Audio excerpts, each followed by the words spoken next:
Salut à tous. Salut. Bon, UFC 259, deuxième pronostic. On va parler de Blachowicz Adesanya. On aurait pu parler de plein de combats qui vont se passer durant cette carte. Parce il y a 3 combats carte, pour le titre. Voilà, c'est une carte de fou. Mais on vous l'a dit, on s'attardera essentiellement sur les main events. Et peut-être comme main event, mais là c'est Amanda Nunes contre Megan Anderson. Megan Anderson, rien à dire. De toute façon, Amanda Nunes risque fortement de gagner ce combat. Donc bon, c'est pas vital, en tout cas, d'en parler. Donc on va s'attarder sur Blachowicz Adesanya. Donc Adesanya qui monte de catégorie pour affronter le champion des lourds légers. Ouais. Donc voilà. Combat champion versus champion. Ouais. C'est un peu la mode du moment. C'est la mode du moment et en plus de ça, par contre, c'est celui qui s'est fait le plus rapidement d'après ce que j'ai cru comprendre. Ouais, ça a été assez rapide.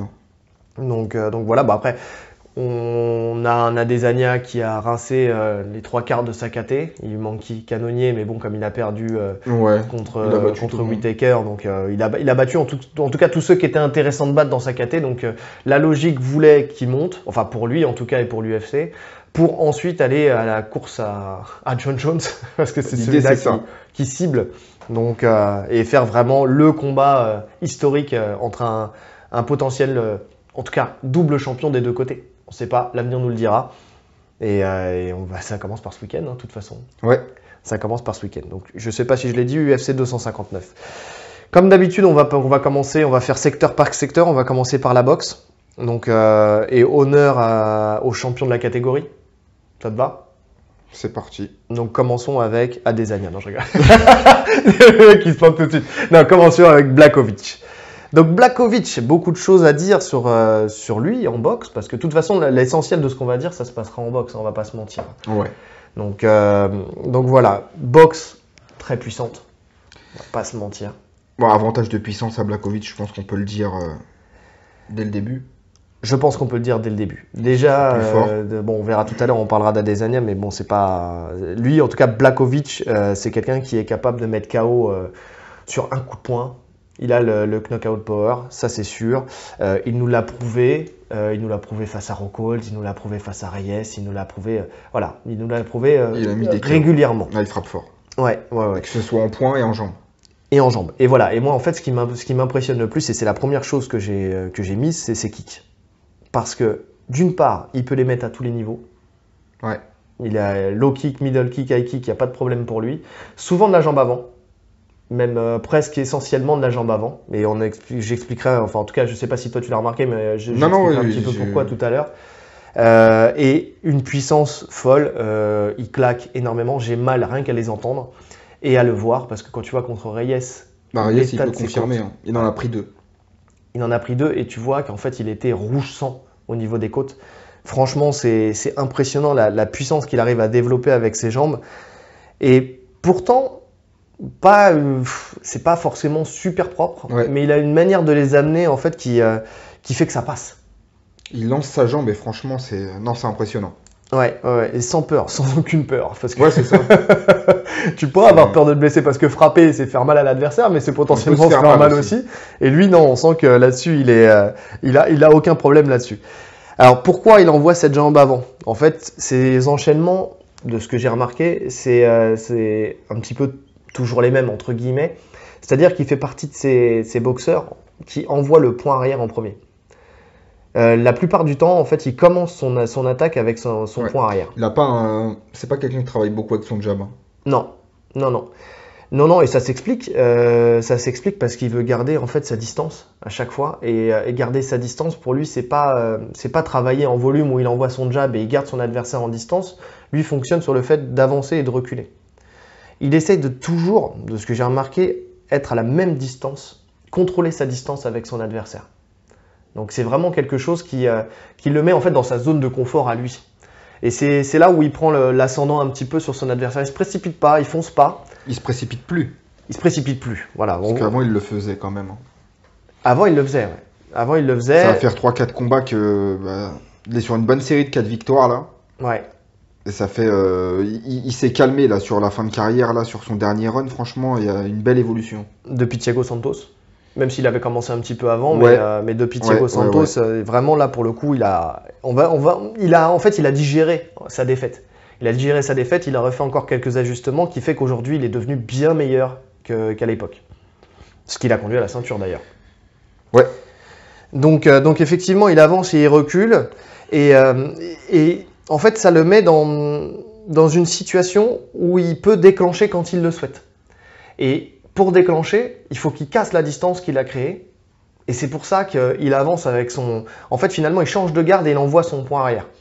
Et comme il envoie son point arrière, il rechange de garde. Et après, en général, il y a soit un direct, mais souvent un crochet qui passe. Et il envoie la jambe. Et par contre, quand il envoie la jambe comme ça, c'est rarement en low kick. Les low kicks, ils sont isolés. C'est souvent en middle kick ou en high kick. Middle ou high kick. Donc, les low kicks, ils les envoient jambe arrière aussi. Hein. Les low kicks, ils les envoient jambe arrière. En fait, le low kick, c'est peut-être la seule frappe qu'il envoie des deux en majorité. Hein. Bien sûr, sur une carrière, bien sûr qu'il a pu envoyer une ou deux fois avec sa jambe arrière, mais souvent, sa jambe arrière sert pour les low kicks. C'est des low kicks de bûcheron. C'est des low kicks de bûcheron, et puis il les met très bien en intérieur cuisse. Ouais. Et ça, c'est quelque chose qu'on n'a pas forcément l'habitude de bloquer, qu'on n'a pas l'habitude de prendre, et ça fait mal au bout d'un moment parce que ça casse tes appuis et tu peux te déplacer beaucoup moins facilement à ce moment-là. Et là, sur ce que je disais là, sur l'histoire de sa jambe avant, ce qui est bien, c'est que comme il submerge son adversaire, il l'oblige à reculer, il bloque. Souvent, comme c'est direct crochet au visage, il a les mains très hautes. En général, l'adversaire, s'il a bloqué les coups. Donc, en fait, derrière, le middle, il passe, mais comme dans du beurre. Et l'high kick aussi passe régulièrement parce que quand tu es en train de reculer, aussi de la même manière, tu peux être amené à avoir une garde qui est moins hermétique. Parce que t'es plus, pour repousser. C'est ça, tu n'es plus sur ta base. Donc l'high kick passe aussi de cette manière-là. Lui a annoncé victoire par KO à high kick gauche. Interview. Au deuxième round, c'est ce qu'il a annoncé. Maintenant, c'est ce que tu me disais, c'est ce qu'on remarque souvent en fait sur les annonces, mais ce que tu me disais tout à l'heure, c'est que l'annoncer, c'est aussi pouvoir mettre une idée dans la tête de l'adversaire. Voilà. C'est ça. Donc non, je prête pas trop d'attention à ça. Ça serait fort. S'il le fait, ça serait fort. Ah ça serait fort et ça serait une première face à un Adesanya. Hein.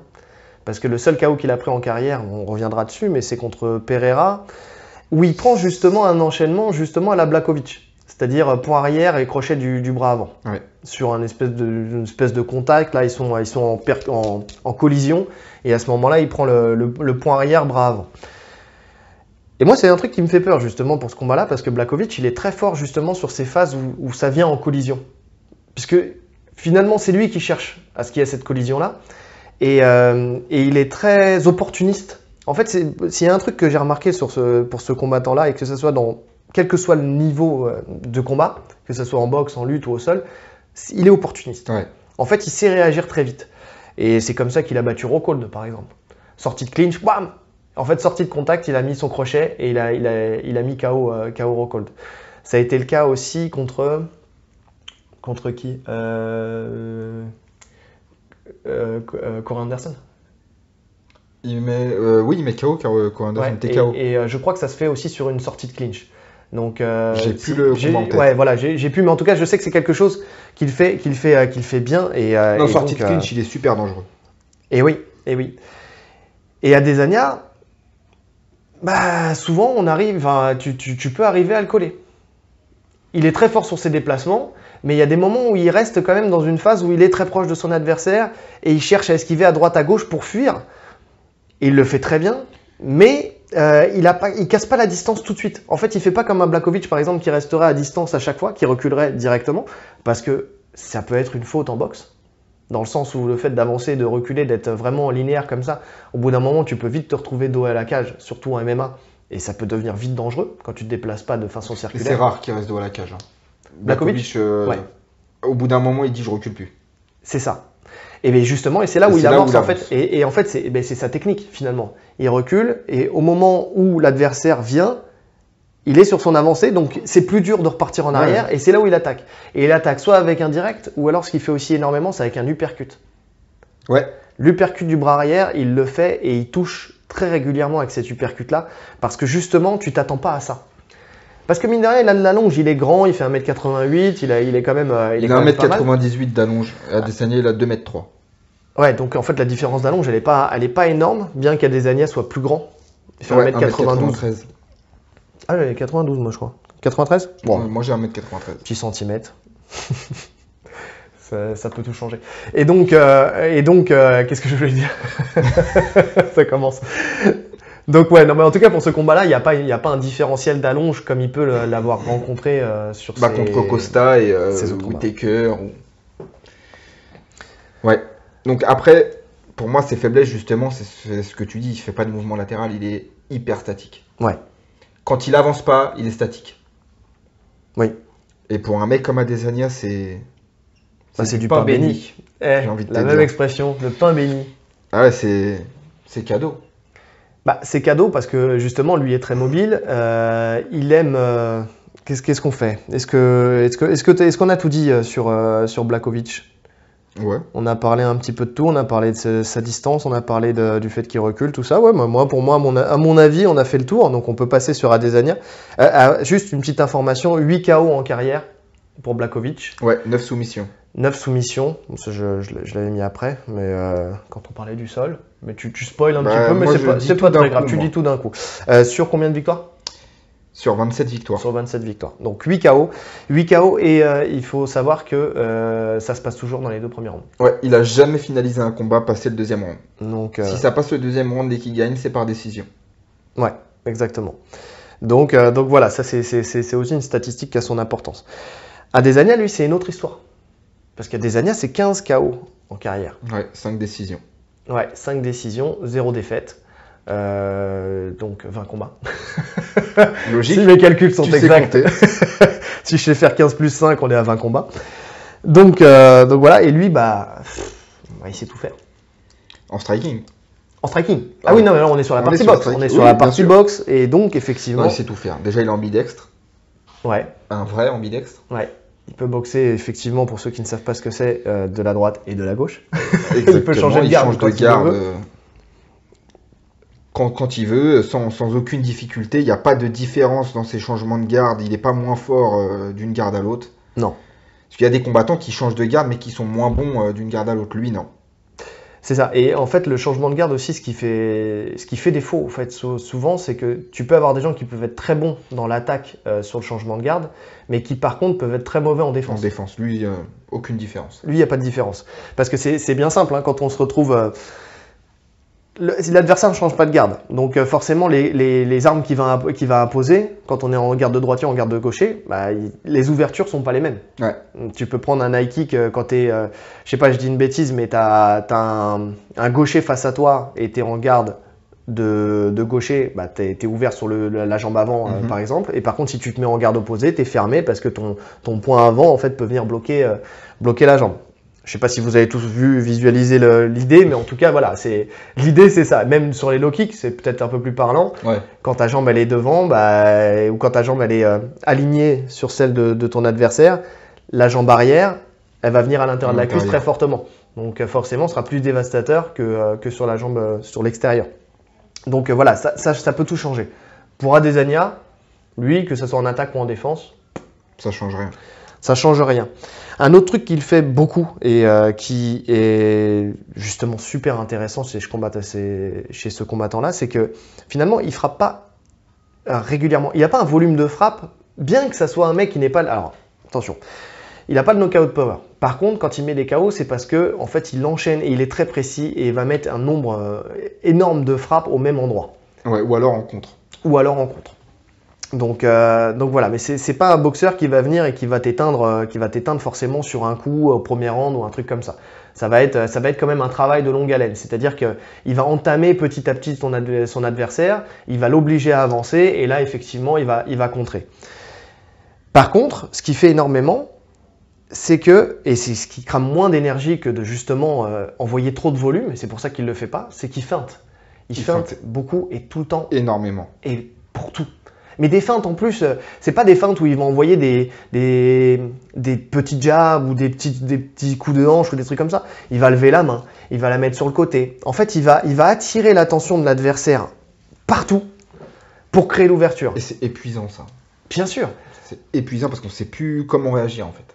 C'est ça. Psychologiquement, en fait, tu es pris dans un truc où en fait ton regard, il va partout, il suit partout, et c'est là où il va pouvoir rentrer et il va commencer à te prendre petit à petit et à te submerger petit à petit d'informations pour pouvoir te toucher. Ouais. Sur les 2 premiers rounds, pour moi, il est en observation. Oui. C'est pas là qu'il va forcément rentrer. Il prend les infos. Il envoie des coups pour commencer à saper des types au corps, des low kicks. Mais il va pas forcément rentrer en anglaise. Non, il garde une distance. Il Jab, sait qu'il est grand. Juste le jab, mais sans prendre trop de risques. Par contre, passer le 2e round, là, une fois qu'il a toutes les infos, là, il commence à avancer un peu plus. En fait, c'est ça, c'est que ces feintes, elles lui servent à te faire déclencher aussi. C'est-à-dire que il fait déclencher l'adversaire tout en restant à distance. Il feinte, boum, il voit comment l'adversaire réagit. Par exemple, s'il met une petite feinte en bas, il va avancer un peu sa hanche, il va voir si l'adversaire il va venir, il va lever la jambe, s'il va mettre un petit coup en contre. Et en fait, il prend ça en restant toujours à distance. Il bloque pas les low kicks, par exemple. Il vient, il recule, il les esquive. Ouais. En fait, c'est vraiment ça. Ce qui est intelligent parce que tu ne t'entames pas, tu gardes ta mobilité. Oui, parce qu'un blocage, ça fait aussi mal à celui qui bloque. Hein. Ah bah bien sûr, Oui. On a vu McGregor. Il faut le dire. McGregor, il les a bloqués, les calf kicks, il ouais. en a bloqué. Et pourtant, c'est pas pour ça qu'il n'a pas eu la jambe coupée.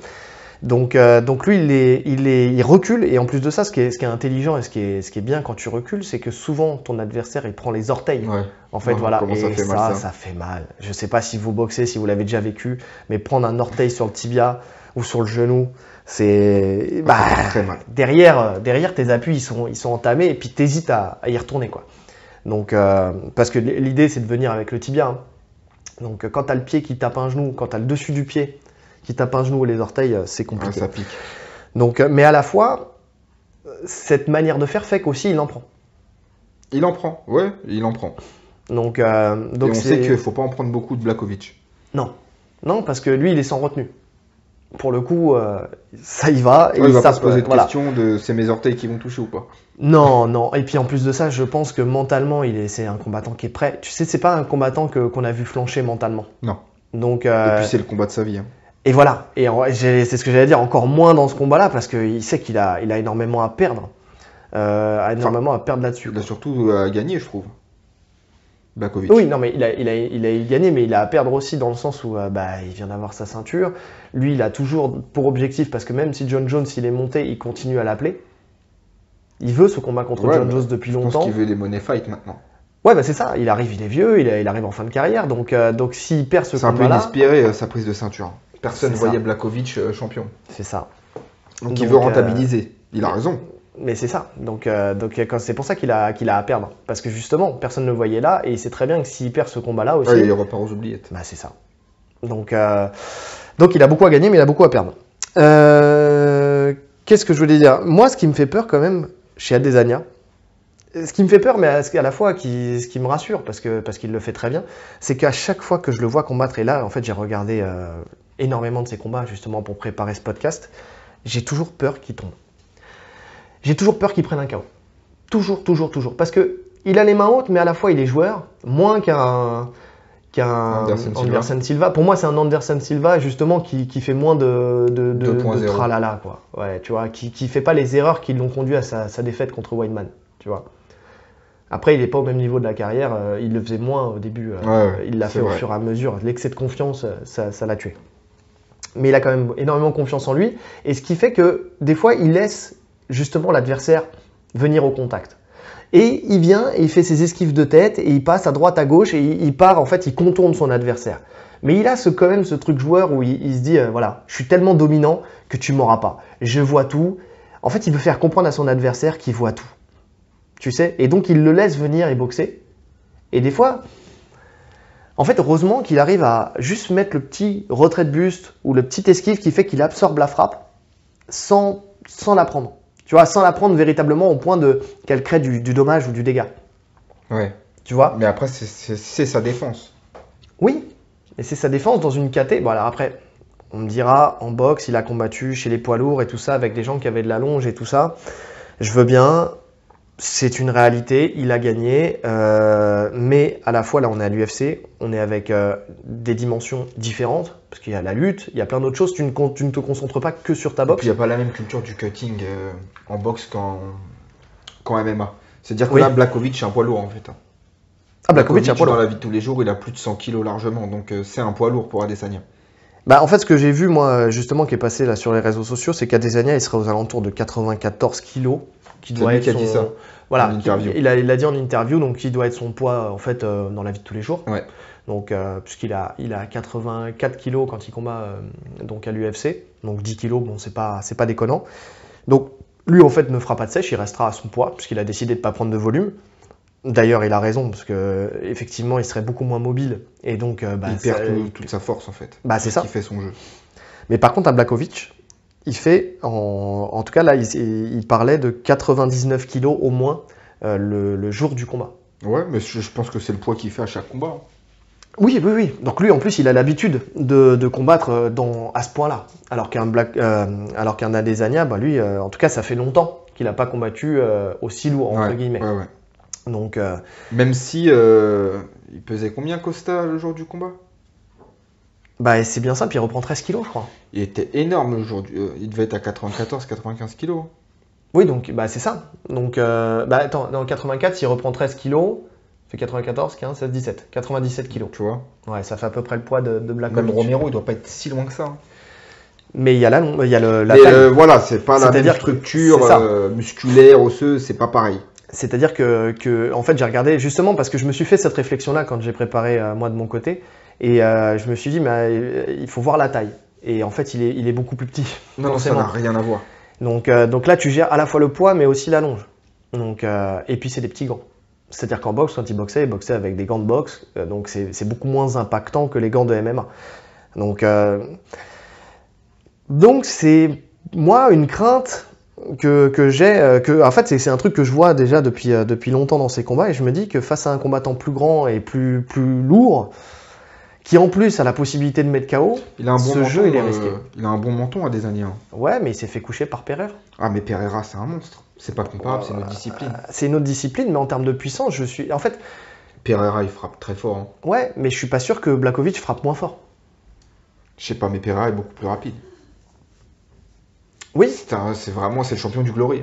Oui. Donc en kickboxing, il est au-dessus. Sauf que quand tu regardes bien, en fait, moi, en fait, j'ai transposé le combat, à tort ou à raison. Hein. Mais quand tu regardes le combat, parce que je l'ai regardé ce combat-là face à Pereira, Adesanya est dominant. En fait, il est en train de submerger vraiment Pereira. Il gagne le combat sans problème.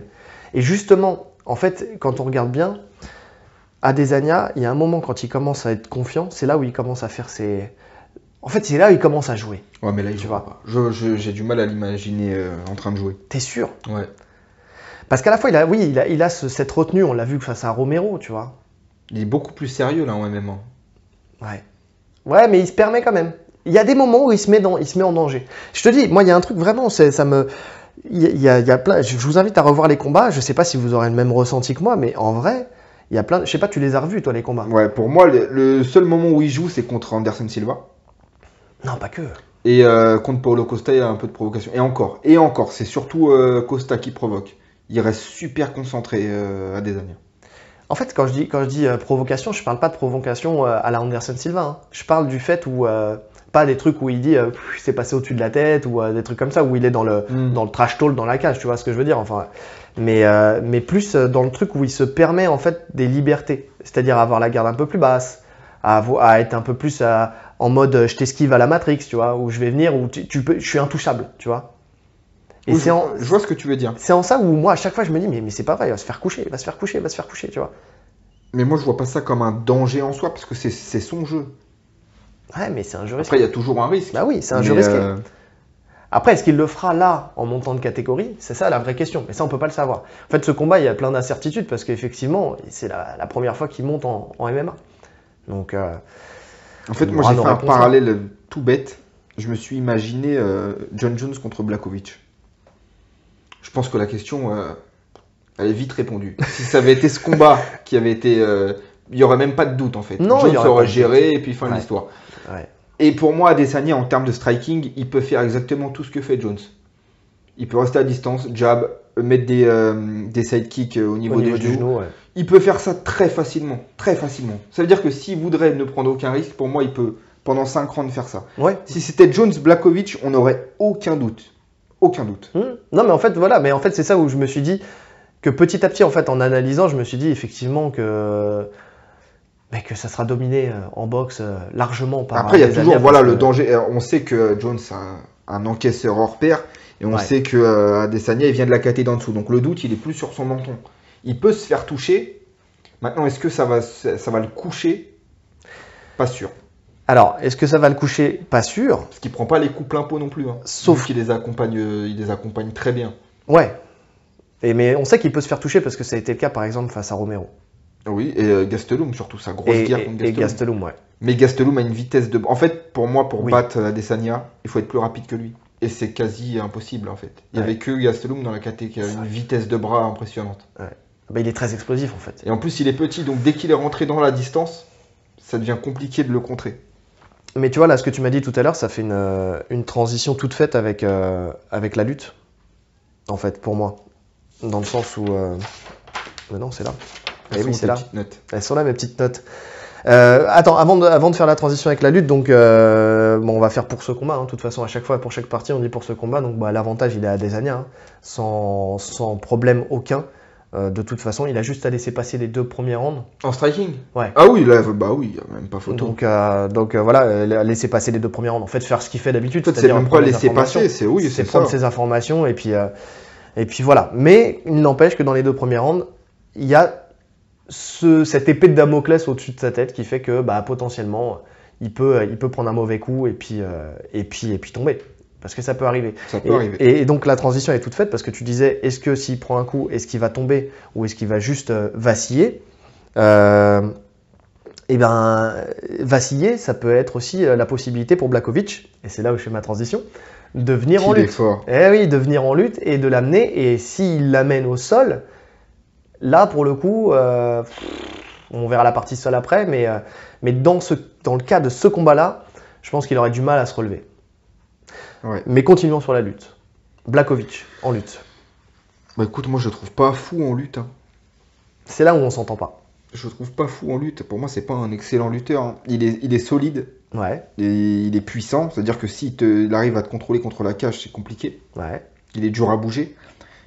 Mais on va pas parler de sa défense parce qu'elle a aucun intérêt dans ce combat. Non, oui. Israël Adesanya, jamais de la vie il va tenter une amener au sol. Comme on parlera pas de l'attaque d'Adesanya, voilà. C'est pareil. En fait, on va parler de l'attaque de Blachowicz et de la défense d'Adesanya. En fait, la question est là. Alors, pour moi, il peut shooter au milieu de la cage, ça va être ultra compliqué avec la distance qu'Adesanya il impose. Ouais. C'est ça en fait sa défense à Adesanya. C'est même pas en soi sa réaction sur les sprawls, les choses comme ça. Hein. Sa vraie défense, c'est la distance qu'il impose. Et ses déplacements, latéraux. Voilà, tout ce qui est à distance. Par contre, s'il se retrouve plaqué à la cage, là, ça va être compliqué. Ça va être compliqué pour Adesanya de gérer le... Après, est-ce qu'il va l'emmener? Il a des bonnes réactions, Adesanya, contre la cage. On en parlera après. Là, on parle de... Il a des bonnes réactions, donc... je sais pas. Pour moi, Blachowicz, c'est pas un élément qui est super bon dans son jeu, la lutte. Alors... C'est là où on s'entend pas. Alors bien sûr, c'est pas un lutteur olympique, c'est pas un lutteur du calibre d'un Romero ou quelqu'un comme ça, tu vois. Mais on parle lutte MMA. Et moi, quand je le vois en fait en lutte MMA, je vois qu'il est. Il y a 2 choses. En fait, il est très bon pour changer de niveau. Comme je disais tout à l'heure, c'est quelqu'un qui est beaucoup sur la réaction. C'est-à-dire que soit il envoie. Donc il fait son avancée en fait sur son adversaire avec son poing arrière et tout ça, donc il casse la distance et il descend dans les jambes. Ouais. Soit il profite d'une attaque de l'adversaire et souvent en jambes, et il est très fort pour ça, pour saisir la jambe et venir ensuite grappiller le terrain. En fait, il grappille le terrain. Et là où moi je vois un danger par rapport à d'autres lutteurs, c'est que son objectif c'est de passer dans le dos de l'adversaire, et il le fait vraiment très bien. Parce qu'on l'a vu sur plein de combats, et quand il le fait vraiment bien. C'est-à-dire que il fait pas qu'amener au sol, il peut créer une action vers l'avant pour te tirer et te ramener. En fait, il veut te ramener, il veut pas forcément t'arracher. Tu me disais tout à l'heure le nom du mec là quand je te dis au sol là quand le combat qu'il a fait, on a regardé son amener au sol. Krylov, voilà. Toujours mon problème avec les noms. Contre Krylov, quand il l'emmène pas en l'arrachant. C'est pas une technique de lutte pure. Non, c'est un single leg. Ah non, quand il passe dans le dos. Quand il passe dans le dos, en fait, la dernière action, c'est-à-dire qu'il vient et il tire au niveau des hanches, il fait barrage. En fait, il vient, il le fait tomber sur les fesses et à partir de ce moment-là, après, il l'étouffe avec son sol qui, pour le coup, est très bon. Donc vraiment, moi, je le vois potentiellement, il peut très bien venir saisir une jambe, même contre Reyes.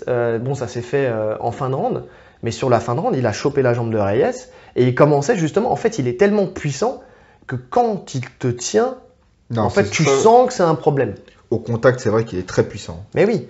Donc, effectivement, quand il est contre la cage, c'est un souci. Il peut très bien l'amener, même si, effectivement, on en parlera après, Adesanya, il est très mobile. En fait, c'est une anguille. C'est-à-dire qu'il n'est jamais là à rester immobile, dos à la cage. Il vient et il essaie de bouger pour s'en sortir. Bon, on verra ça après.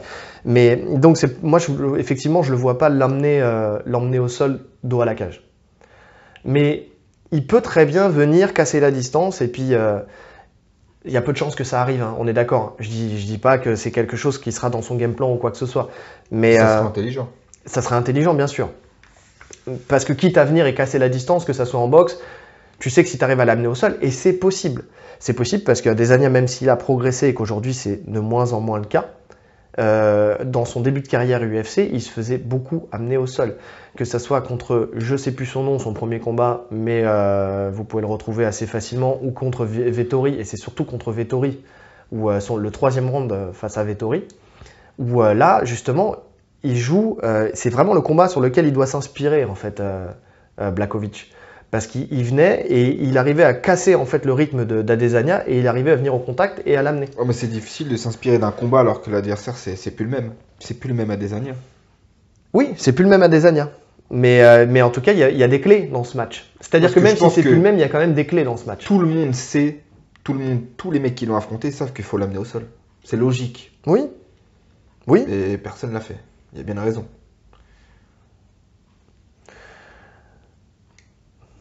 Oui. Bah en fait, ce qu'il y a, c'est qu'après, il faut voir qui il a affronté. Enfin, ouais, si. Romero. Ouais, Romero. Même ouais, mais Costa, lui, s'est complètement fait bouffer. Alors là, j'ai vu en plus aujourd'hui, il a dit qu'il avait bu trop de vin la veille, qu'il avait la gueule de bois. Mais c'est encore pire. Mais casse-toi. Ça veut dire que t'as même pas respecté ton adversaire. T'es pas pro, Mais c'est pour ça que tu vois que c'est du mytho. Bah oui, tu sens que en fait, le mec, il se raccroche à tout ce qu'il peut pour essayer de dire, ouais, il nous fait un peu une. Il veut une revanche. Une Conor McGregor. Tu sais, oui, mais j'étais pas au mieux de ma forme. Oui, mais j'étais alcoolique. Oui, mais j'étais drogué. Oui, mais ouais. Tu vois. Et encore, Conor, dans ses contre-analyses, après, il est assez lucide sur ce qui lui arrive. Oui, c'est ça. Quand il analyse ses combats. Quand il analyse ses combats, il est lucide. Alors que lui, non, c'est vraiment. Non, il lâche pas l'affaire en plus. C'est vraiment ça. Mais donc lui, bon, il s'est fait bouffer. Psychologiquement, en fait, il était déjà pas là. Gastelum, il arrive à l'emmener, il me semble. Il y a une phase au sol. Ouais. Et il réagit bien à Adesanya. Il prend un triangle ou quelque chose comme ça. Oui, non, mais Adesanya, il est très fort. Mais en fait, le truc, et on verra, il est très fort en fait sur ses réactions. On le verra après. Mais là, encore une fois, ça va pas être le même niveau de puissance. Ouais. Ça va pas ni être le même poids, ni le même niveau de puissance. Et quand tu parlais de Romero, il a fait le pire combat de sa vie contre. Ouais, il a rien fait. Il a rien fait. En fait, il était dans l'attente. Il n'a pas cherché à lui rentrer dedans. Il fait plus grand chose. Objectivement, oui. Il reste terrifiant, mais il fait plus grand chose sur ses derniers combats. Hein. C'est ça. Donc en fait, est-ce qu'on peut vraiment se dire que c'est un combat référence sur le fait que personne n'est amené en lutte? Tu vois? Je ne sais pas. Je sais pas. En tout cas, une chose est sûre, c'est que, je te disais, il va chercher le dos, et donc ça, c'est ce qu'il y a de pire parce que, on va faire la transition avec Adesanya, donc qui défend très bien. Une de ses bonnes défenses, c'est quand justement tu es face à lui et que tu essayes. Déjà, alors, tu parlais dos à la cage. Dos à la cage, Adesanya, il fait un truc qui est bien, c'est que comme il est plus grand que ses adversaires en général, il arrive à rentrer le bras sous l'aisselle et à garder en fait l'adversaire haut. Ce qui fait que l'adversaire a du mal, parce qu'il doit être puissant quand même. Hein. Bien sûr qu'il doit être puissant. Et donc, il n'arrive pas à descendre au niveau des jambes, donc c'est dur de l'emmener. En plus, il fait des petites rotations à droite, à gauche, il arrive à s'extraire et à s'extirper de la situation. Parce que c'est quelqu'un de mobile, il est longiligne. C'est dur d'attraper quelqu'un de longiligne avec des bras fins et tout ça comme ça. Donc ça, il le fait très bien. Et il a un truc qu'il a développé justement, parce qu'on dit qu'il a évolué même sur ses défenses en lutte, c'est qu'il empêche de se faire crocheter la jambe. En fait, il vient et dès qu'il sent que le crochetage va se faire, il passe sa jambe par-dessus. Comme il est grand, il a des grandes jambes, tu vois, c'est un peu là une sauterelle, tu sais. Il vient et là, il enlève sa jambe à chaque fois, ce qui fait qu'il annihile le crochetage. Et il arrive à profiter de ça pour justement partir. Le fait que le mec soit un petit peu en déséquilibre, parce que quand on fait ce crochetage-là, on est forcément en déséquilibre, puisqu'on supprime un de ses appuis. Donc il arrive après à s'extirper et à sortir de cette phase de clinch. Maintenant, le truc, c'est que là, lui, Blachowicz, lui, il cherche à passer dans le dos. Et c'est pas la même chose, parce que c'est plus dur de venir et de... En fait, cette défense-là, ça y est, elle n'existe plus à ce moment-là. Ouais, une fois qu'il est dans le dos, il est dans le dos. Donc c'est en ça où je me dis que potentiellement, pourquoi pas, tu sais, quand il attrape la jambe, il vient quand il grappille du terrain, en fait, il cherche pas à venir face, il cherche à tout de suite à partir derrière. Ouais, ceinturer. Et il cherche à ceinturer et passer derrière. Et il le fait vraiment très bien. Maintenant, c'est vrai qu'Adesanya, pour continuer avec lui, c'est un mec qui a un pourcentage de takedown défense qui est énorme. Qui est énorme. Ouais. Et il a affronté des lutteurs quand même. Et il a affronté des lutteurs. Derek Brunson, c'est un lutteur. Ouais. Bon, c'est pas, c'est quand même un bon lutteur. Hein. Romero, comme tu as dit, Romero, il a même pas essayé forcément de l'amener au sol. Vettori, il l'a amené. Vettori l'a amené. Oui, je te dis, dans le troisième round. D'ailleurs, ce combat-là, je t'en avais parlé. Enfin, après, ça, tu l'as revu, justement, tu m'as dit que tu allais le pas vu. Tu l'as pas vu. Parce que en fait, on en a discuté quand j'ai revu ce combat et je me suis dit que c'était plus serré qu'on ne le croit, quoi. Même limite un petit vol pour Vettori. Enfin, après voilà, c'est une appréciation. Hein. Quand je l'ai regardé, j'ai pas noté, j'ai pas coché le score ou quoi que ce soit, mais c'est vrai que c'était ultra chaud. Et c'est là où tu vois que l'UFC, en fait, c'est ce que je t'ai dit, c'est là que tu vois que l'UFC, quand il veut faire monter un combattant, ils savent très bien comment faire. Parce que là, pour le coup, Vettori, il aurait pu au moins accrocher peut-être un match nul, tu vois. Donc voilà. Mais en tout cas, comme je te dis, il y a des clés là-dessus. Mais après, c'est vrai qu'il a évolué. C'est vrai qu'il est très fort. Après, bon, pour continuer sur sa lutte, donc il est très fort en takedown défense. Et quand il se fait amener, il est très fort pour travailler en réaction. C'est-à-dire qu'il vient et il va arriver à... Dans le scramble, en fait. C'est une pieuvre. Il est fort dans le scramble et puis c'est une pieuvre. C'est-à-dire qu'il va venir, il va balancer sa jambe par-dessus toi, il va essayer de remonter sur toi, mais par son envergure. Tu sais, où il va prendre appui, comme il a des longs segments, il va prendre appui sur la cage, ce qui fait qu'il va se servir de la cage pour pousser, pour essayer de recréer un peu de distance, créer en fait quand je dis de la distance, c'est du ponter son adversaire, tu vois, le séparer de soi, créer de l'espace, exactement, c'est ce que je cherchais, pour venir et essayer de ressortir ou au moins de recomposer une garde papillon, tu vois. Il revient très bien face à son adversaire pour ensuite profiter de son explosivité pour se relever. Parce que vu qu'il est très explosif, en fait, il s'enfuit. Après, il remonte d'un coup et il s'enfuit et il arrive à se relever. Mais tu sais que même, je serais même pas surpris, enfin un petit peu quand même, mais s'il chopait une guillotine ou un truc comme ça. Il est hyper opportuniste. En plus, avec ses longs segments, franchement, ça me choquerait pas. Sur une phase où ça rentre en lutte, il tombe, il prend la tête, ça me choquerait pas. Ouais. Bon, c'est très peu de chance. Mais les longs segments, tu sais très bien que pour les guillotines, c'est pas ce qu'il y a de mieux. Ah, mais des fois, franchement, si tu rentres profond. Non, si tu rentres profond, mais bon, quand t'as des grands bras, tu crées de l'espace. Tu vas être meilleur sur un bras-tête quand t'as des longs segments, quand t'as des longs bras que sur une guillotine. Moi, je le vois bien guillotiner. Ah ouais, toi t'es comme ça. Toi, tu verrais une première défense. En fait, quand il dit j'ai hâte qu'on m'emmène au sol, parce que c'est ça aussi. C'est ça qu'il dit. C'est la phrase. Voilà. Pourquoi on parle pas de ses attaques? Parce que lui-même n'y croit pas. C'est-à-dire quand il veut parler de son sol, il dit j'ai hâte qu'on essaye de m'amener au sol. Et il dit pas j'ai hâte d'amener mon adversaire au sol. C'est logique. Mais de toute façon, on voit, hein, quand il attrape une jambe, il cherche pas la lutte. Il décale et il frappe. Quel intérêt. La seule fois où je l'ai vu faire chuter un mec, et encore, il est juste tombé sur les genoux, c'est qu'il a fait une petite balayette de cité, quoi. C'est sur un de ces combats, là, il vient, tac, une petite balayette de cité, le mec est tombé à genoux. Le mec, c'est probablement le meilleur striker de l'UFC. Du MMA. Ouais. Oui, donc, probablement, même. Quel intérêt. Sûrement, ouais. Non, mais on est d'accord.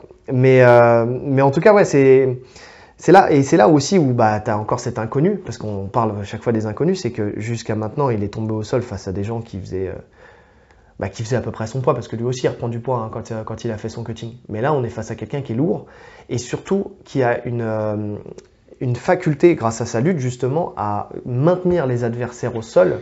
Et tu parlais de Krylov, justement, tout à l'heure. Lui, c'est quelqu'un qui est très dur à maintenir au sol. Et Blachowicz a réussi à le faire. Là, il a un sol en pression. Il met une pression de malade. Et oui, il est ceinture noire du jiu-jitsu brésilien. Il sait exactement ce qu'il fait. Et en plus de ça, il est en pression, mais il est aussi mobile. C'est-à-dire que on en a parlé. Quand je dis pression, c'est au niveau de ses positions. Il a des positions très fortes. Ouais, oui. Mais un peu comme un Glover Teixeira. On en parlait la dernière fois quand on disait que quand quelqu'un essaie de sortir, il y a deux solutions. Soit tu le gardes en pression, soit tu es mobile et tu passes à autre chose. Bah lui, il passe à autre chose.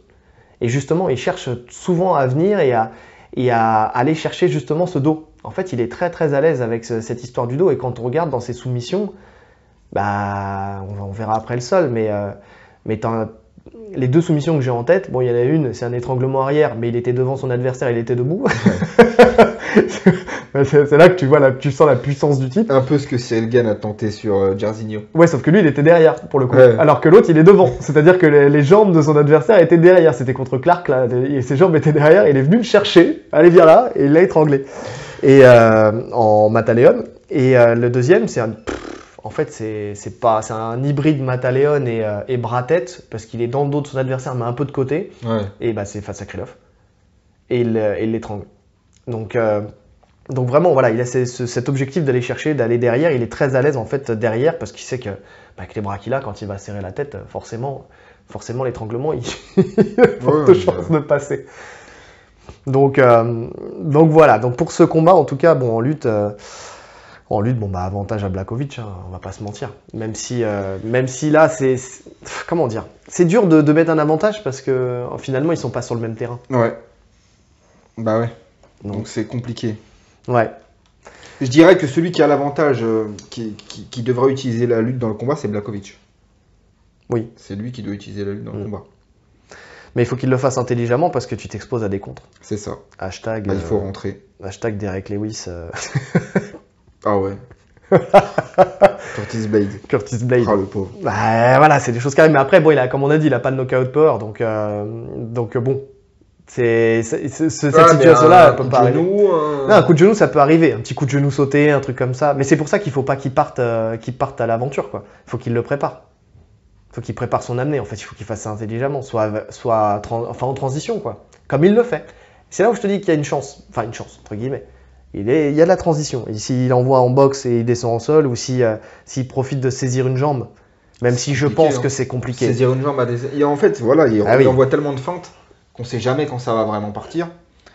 Donc saisir une jambe, c'est compliqué. Hein. Et puis encore une fois, c'est un combattant qui est longiligne. Donc quand tu saisis une jambe, en fait, il a cette faculté à se retourner. Il l'a déjà fait plein de fois dans ses combats. Il se retourne, il enlève sa jambe. Ouais. Non, je le vois pas attraper une jambe non plus. Je le vois pas attraper une jambe. En tout cas, sur une frappe, je le vois pas attraper une jambe. Non, compliqué. On passe au sol ? Ouais. Bah au sol, Adesanya, il n'y a pas grand-chose à dire. Bah, il n'y a pas grand-chose à dire. Alors, déjà, commençons par Blachowicz. 9 soumissions en carrière, plus que les TKO, toujours dans les 2 premiers rounds. Donc, on a dit, de toute façon, s'il gagne par soumission ou par TKO, c'est dans les 2 premiers rounds. C'est un domaine, quand même si là, on ne l'a pas vraiment vu ces derniers temps, c'est un domaine qu'il affectionne, quand même. Hein. Donc, puisqu'il va chercher la lutte. Alors, peut-être que le Blachowicz 2.0 va moins au sol. Peut-être parce que c'est énergivore aussi. Ouais, peut-être qu'il n'a pas jugé qu'il en avait besoin. Aussi, donc voilà. Bon après, en fait, on en a un peu parlé avant, mais bon, très bon en étranglement. Comme je l'ai dit, il a prouvé. Il sait qu'il est opportuniste, même au sol, parce que franchement, contre Clark, cette soumission, bah, si c'est pas de l'opportunisme, je sais plus quoi dire. Dans le sens où qui irait chercher un étranglement avec un adversaire qui est dans ton dos? Franchement, c'est qu'il y a un problème. D'ailleurs, tu vois que le mec, il est dégoûté, il jette son protège-dents. Mais il jette son protège-dents. Il est là, il se dit, mais tu sais, c'est des genres de soumission, t'as la haine de l'avoir prise. T'es là, t'es arrivé, t'es passé derrière ton adversaire et qu'il arrive encore à te soumettre. Encore, il passe derrière toi et de ceinture, t'attrapes une Kimura. Bon, là, logique. Tu passes derrière ton adversaire, il vient, il recule son buste, il t'attrape un étranglement. Là, pas logique. Là, il y a problème. Donc il est capable de faire des attaques qui sont non conventionnelles. Donc c'est une force. Et puis il fait des trucs bien, parce que franchement contre Krylov, ce qu'il fait là, quand il prend le dos, il vient, il fait une espèce de... Alors je vais pas dire berimbolo parce que là c'est pas du tout le cas, hein, mais dans l'idée c'est un peu la même chose, c'est-à-dire qu'il du dos il arrive à revenir en position montée avec une espèce de rotation quoi, de galipette quoi. Mais tout en contrôle, c'est pas un truc qu'il a fait comme ça à l'arrache. C'est qu'il vient, les jambes elles sont contrôlées de A à Z et après. Non, c'est ce que je te dis au niveau en termes de contrôle. Quand il a un contrôle, c'est un contrôle fort. Il perd pas le contrôle. Ouais. Donc s'il amène à si ça se retrouve au sol, je suis pas sûr qu'Adesanya se relève aussi facilement que d'habitude. Bah c'est ça. Et le poids. Le poids, l'envergure, l'envergure. Parce que mine de rien, comme je te dis, enfin on en a parlé déjà, mais c'est pas la même taille que ses autres adversaires, quoi. Donc. Même son grand endpoint, non. Il frappe au sol. Hein. Bien sûr. Il frappe dur au sol. Il frappe dur, et c'est comme ça qu'il a eu Latifi. Ouais. Latifi. Il frappe très dur au sol. Il y a plein d'adversaires comme ça qu'il a eu. En fait, et c'est pour ça aussi qu'il va chercher encore une fois dans le dos. Il attend que l'adversaire repasse à 4 pattes. En fait, il vient, il fait en sorte que l'adversaire repasse à 4 pattes, il va dans le dos, il contrôle fort et il envoie des parpaings au visage. Et là, tout Adesanya qu'il est, même si tu as un menton, là, de toute façon, l'arbitre t'arrêtera. L'arbitre, il t'arrêtera parce que quand tu prends trop de dommages, bah, tu te fais arrêter. Et surtout que je ne suis pas sûr, franchement, que comme c'est lui qui monte de KT, je suis pas sûr que l'arbitre prendra un risque à tarder sur un grand endpoint. En sachant qu'il y a quand même dans l'esprit des gens, et je pense dans l'esprit d'un arbitre, tu as un différentiel de puissance. Quoi. Ouais. Tu te dis, je vais limiter quand même les dommages. Donc voilà. Adesanya, bah, le problème c'est que sur quoi on se base? Bah, déjà, on peut pas se baser sur l'UFC. Donc moi, je me suis basé sur les vidéos Atos. Ouais, tu me l'as dit. Ouais. Après, je suis pas forcément d'accord. Non, parce que ça reflète pas, on a dit, je l'ai dit tout à l'heure, t'as une lutte MMA, t'as un sol MMA, tu vois. C'est ça. C'est pas la même chose. Mais il n'empêche qu'il met ça en avant lui. Donc si lui il le met en avant, moi je m'appuie dessus. Parce que... Oui, ça peut donner une petite idée sur son niveau. Bah c'est ça, parce que là, en fait, ces derniers temps, quand il fait sa communication en disant j'ai hâte qu'on m'emmène au sol pour que je monte mon sol, il fait ça en s'appuyant sur les vidéos Atos. Ouais, quand on voit les vidéos, honnêtement, on se dit vaut peut-être mieux qu'il évite le sol. C'est un peu le problème, ouais, quoi. Ouais. Parce que, et alors, j'ai tout entendu, j'ai un peu sondé mon entourage là-dessus. Et j'ai tout entendu. Il y en a qui me disent il est chaud, il est quand même ceinture violette de chez Atos et tout ça. Et il est vrai que Galvao, il donne pas ses ceintures facilement. Oui. Je pense qu'il donne pas ses ceintures facilement à ses compétiteurs. Après, est-ce qu'il donne pas ses ceintures facilement? J'ai jamais été chez Atos, hein, mais aux autres, tu sais, je ne sais pas. Maintenant, non, en fait, non, c'est pas ça. Je vais pas le tourner comme ça, parce que ça serait dénigrer le travail d'Atos et de Galvao. C'est est-ce qu'il a le même niveau d'attente entre son public compétiteur et son public loisir ou MMA? Parce que est-ce qu'il est pas considéré comme un public compétiteur? Tu vois, je pense. Oui, c'est pas les mêmes attentes, un mec du JB, un mec du MMA. Donc effectivement, il lui a donné sa ceinture violette. On sait très bien que qu'il mérite, de toute façon. Moi, il a mérite sa ceinture violette. Oui, il a le niveau d'une ceinture violette. En MMA, je parle. Hein. Le mec 20 combats, il a pris 0 soumission. C'est que il mérite sa ceinture violette pour moi. Surtout à l'UFC. Oui. Il n'a jamais été soumis. Les phases au sol, il les a toujours bien gérées. Oui. Donc il n'y a rien à dire. Et oui, je suis d'accord. Je suis complètement d'accord. Maintenant, c'est vrai que quand tu le vois, moi, en fait, quand je vois ça, j'ai toujours dans un coin de ma tête, je me dis, ils sont en train de le favoriser, entre guillemets. C'est-à-dire que tu vois qu'il joue avec, il le laisse travailler. Alors on me dira, oui, mais ils sont en train de faire du drill. Peut-être. Ils sont peut-être en train de faire du drill, ils travaillent gentiment, calmement.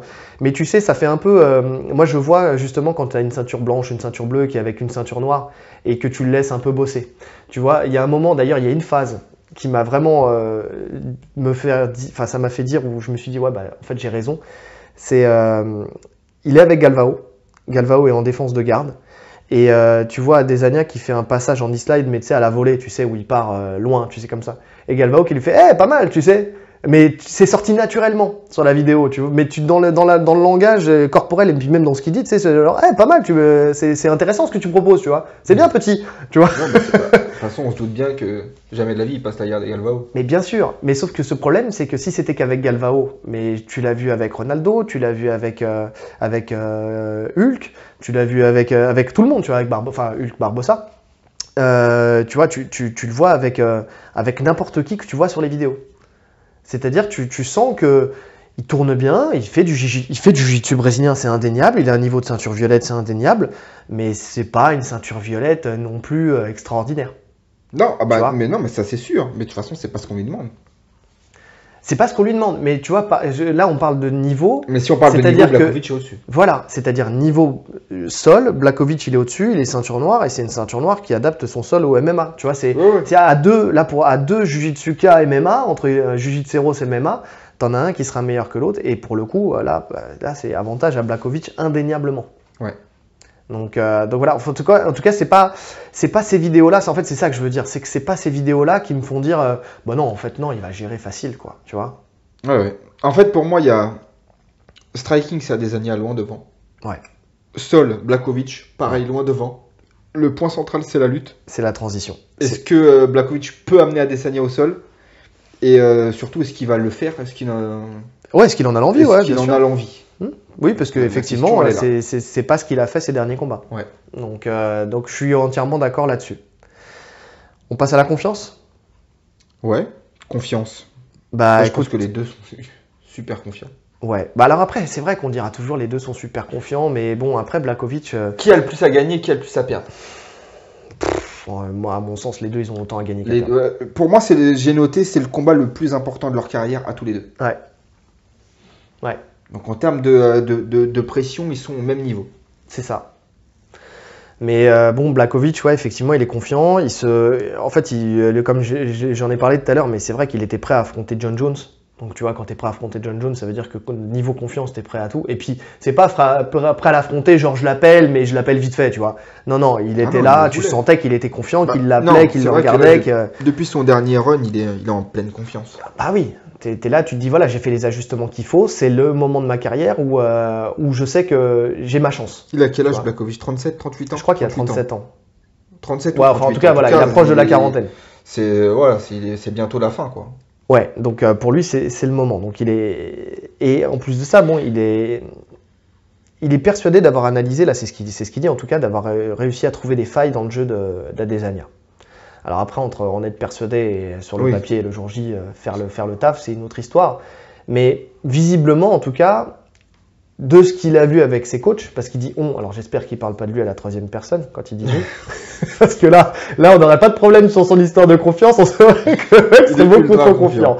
Mais donc je pense qu'il parle de lui et sa team. Et visiblement, ce qu'ils ont vu ne l'ont pas forcément super impressionné. Donc, après, ils vont pas dire le contraire. Non, ils vont pas dire le contraire, mais tu sais, tu peux rien dire. Ou tu peux, en tout cas, pas t'avancer, tu vois. Après, tu es dans la guerre psychologique d'avant-match, hein, on est d'accord. Mais bon. Je prête pas trop attention à ce que les coachs disent parce que. Ah bah oui, on sait que par expérience, effectivement, ils vont faire en sorte de vendre le combat aussi, tu vois. Il y a le côté coach, il y a le côté manager, il y a le côté. Mais disons que, pour revenir, s'il y en a un qui a le plus à perdre, c'est Blachowicz. Parce que Adesanya, il perd rien, il perd pas sa ceinture. C'est lui qui monte. Ouais, c'est vrai. Il retourne en dessous, il est toujours champion. Ouais. Ce qu'il perdra, c'est le combat contre John Jones. Ça, il peut l'oublier. S'il perd contre Blachowicz, il n'y aura jamais de super fight contre John Jones. Mais il perd aussi. Oui et non, parce qu'il perd aussi sa hype. Il perd sa hype, certes, mais il garde un titre. Mais il garde un titre, mais d'une part, il n'est plus invaincu. Et il n'est plus invaincu, c'est vrai. Donc déjà, la hype, elle vient du fait qu'il soit invaincu et qu'il soit dominant. Donc s'il se fait battre par KO ou même par soumission, il va donner des cartes à ses adversaires. C'est vrai que quand il n'y a plus cette aura d'invincibilité, on peut enchaîner les défaites rapidement. Après. Mais oui, comment tu vas gérer? Alors on sait qu'il a déjà perdu, mais c'est rare quand même.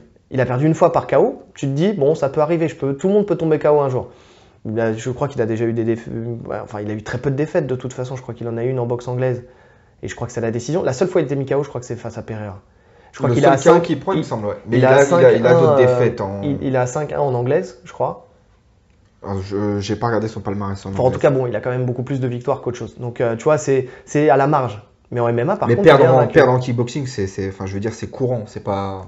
Ça rentre pas en compte comme perdre en MMA. Ça n'a pas la même incidence. Actuellement. Mais oui, puis ça n'a pas la même incidence. C'est-à-dire sur ta carrière, quand tu perds en MMA, tu peux vite n'être plus rien, entre guillemets. Alors ça ne sera pas forcément son cas pour lui, mais il ne faut pas perdre trop souvent après. En fait, tu as une pression supplémentaire. Alors qu'en kickboxing, c'est une défaite parmi une autre, quoi. Tu vois, enfin, en boxe, c'est pas... Donc pour moi, je suis pas sûr qu'il ait beaucoup moins à perdre que lui. Hein. Je pense que c'est kiff-kiff. C'est pas sur les mêmes niveaux, Parce que Blachowicz qui perdrait, lui pour le coup, il sait déjà ce que c'est. Enfin, tu vois, et puis... Je pense qu'il prend sa retraite. Oui, et franchement, il aurait Ouais, atteint son objectif qui est d'avoir la ceinture. Tu vois, à partir du moment, je pense que pour un combattant comme lui, il a pas cette envie de monter. Tu vois, c'est pas le genre de combattant qui voudra monter ou quoi que ce soit. Tu vois. Il l'avait dit. Hein. Oui, mais tu sais. Dit, hein. Oui, le dire parce que je pense que s'il gagne contre Adesanya, il monte. Ah ouais, mais tu vois, moi, ça me vendrait moins du rêve. Enfin, un Adesanya qui monte, je me dis ouais, ok.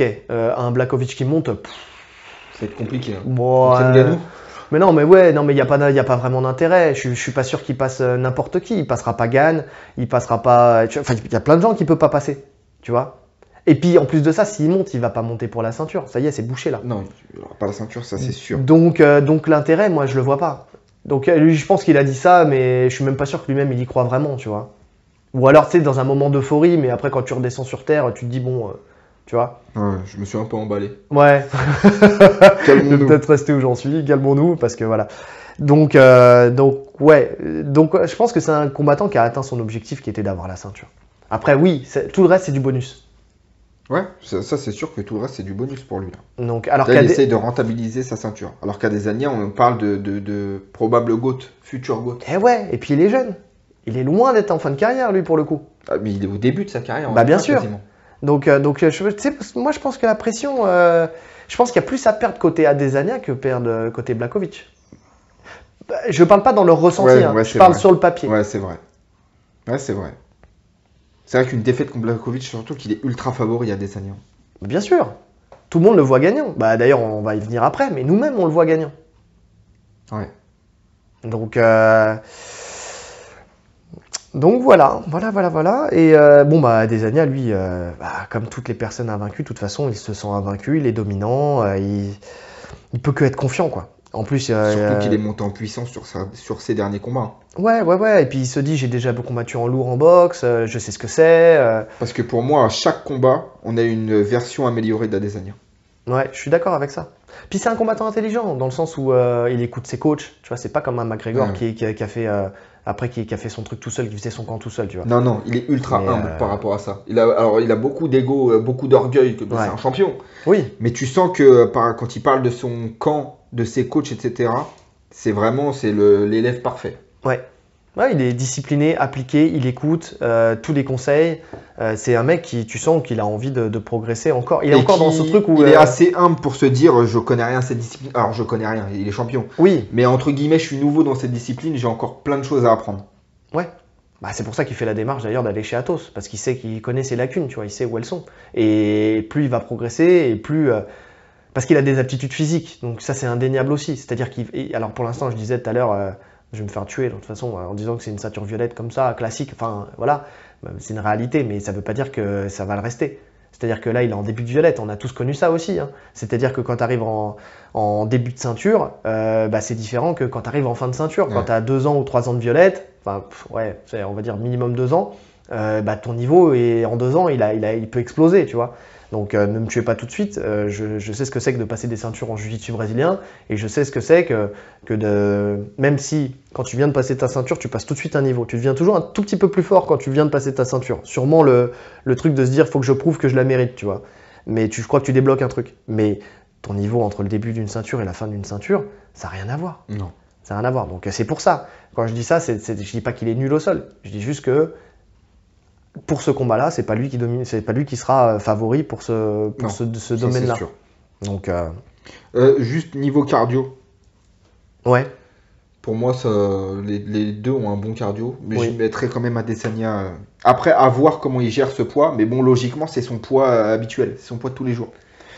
Donc, il devrait même limite avoir un meilleur cardio. Ouais, parce qu'il a fait tout son entraînement à ce poids-là, c'est son poids de forme, il a pas cuté. Ouais, je suis d'accord.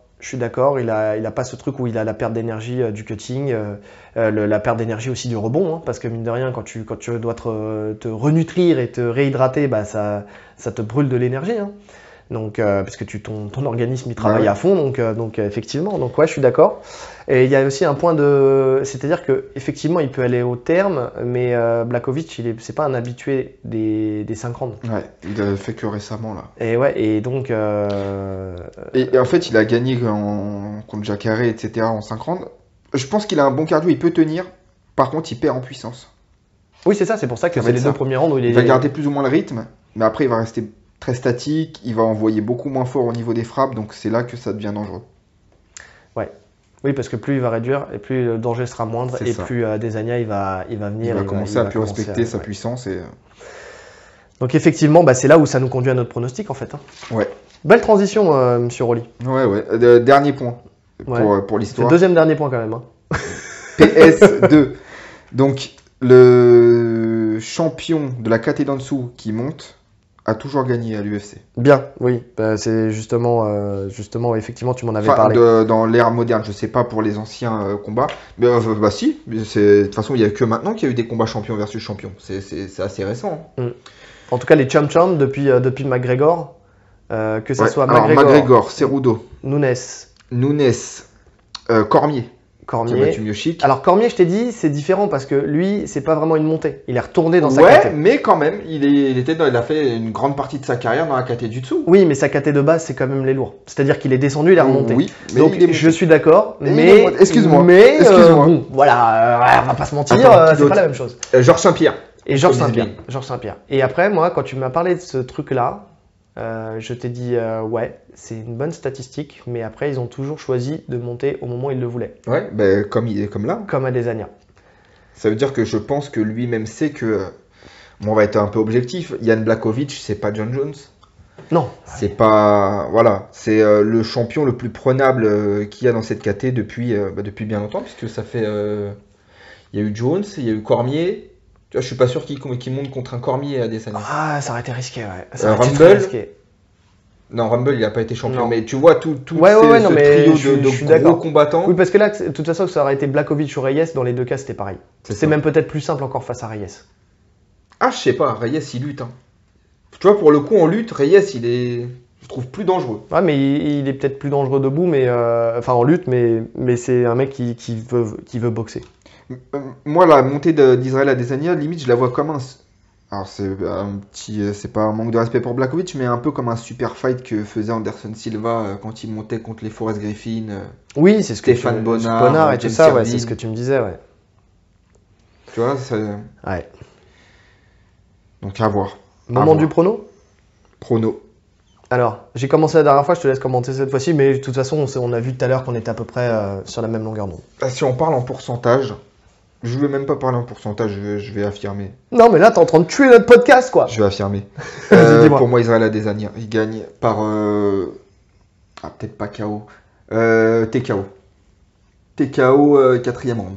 Ah, monsieur est précis. Ouais. C'est-à-dire qu'il fait la différence entre le KO et le TKO. Il va pas le sécher. Non, mais oui, bien sûr. Il va le faire tomber, il va le finir avec quelques frappes, l'arbitre va arrêter. Je vois ça comme ça. Oui.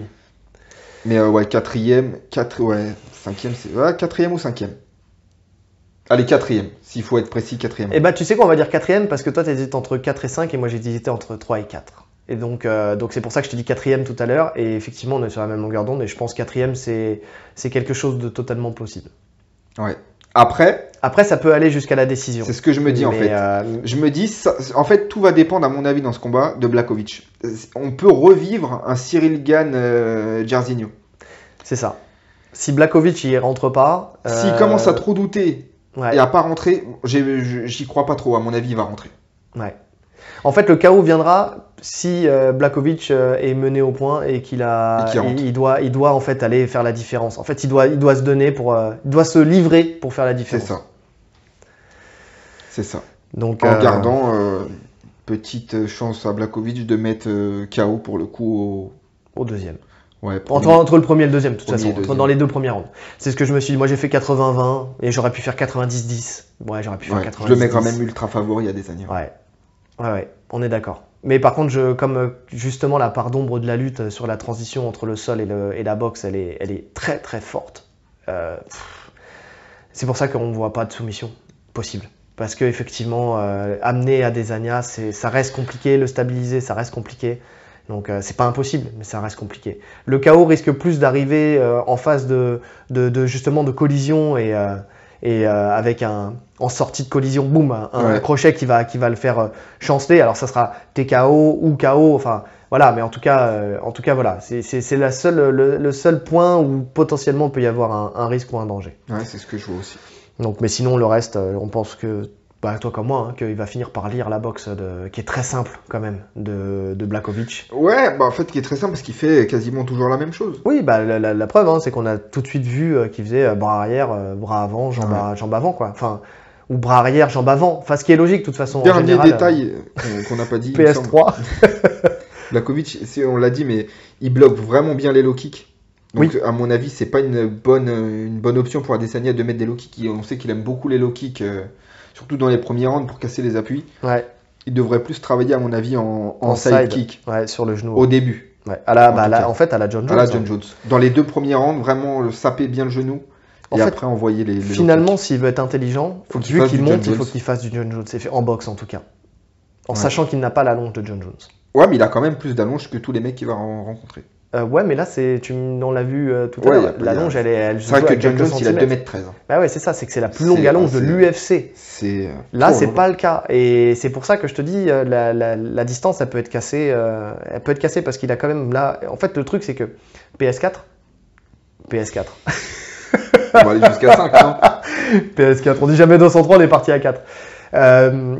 Quand tu as pris l'habitude de combattre contre des mecs plus petits que toi et que là d'un coup tu te retrouves avec un mec qui fait presque ta taille, et non, c'est sûr que ça change. On l'avait vu justement quand Jones il a affronté.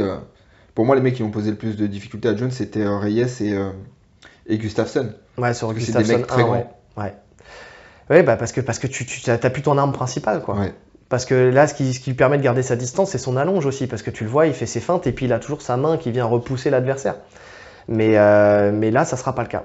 Donc on commence là sur des incertitudes. Enfin, le dernier combat qu'on a pronostiqué, il y avait des incertitudes, et là, il y en a encore. On a dit le bon vainqueur. C'était quoi le dernier combat qu'on a pronostiqué? C'était Burns contre Ousmane. Voilà, on avait dit Ousmane. On avait dit Ousmane. On s'était trompé sur la façon, mais on avait dit Ousmane. Exactement, on avait été jusqu'à la décision, mais comme presque tout le monde de toute façon. Le problème, c'est que sur ces combats avec de l'incertitude, tu vas sur tu te raccroches à ce qui se passe la plupart du temps aussi, tu vois. Donc voilà. Bon, je pense qu'on a fait le tour. On avait dit qu'on faisait moins d'1 heure. Bah, c'est raté. Ah ouais. On est vraiment des pipelettes. La prochaine fois. La prochaine fois, Inch'Allah. Hein. Bon, écoutez, il nous reste plus qu'à vous souhaiter un bon UFC, une bonne journée ou une bonne soirée en fonction de l'heure à laquelle vous nous écoutez. Effectivement. Et puis voilà, à très bientôt. Salut. Salut.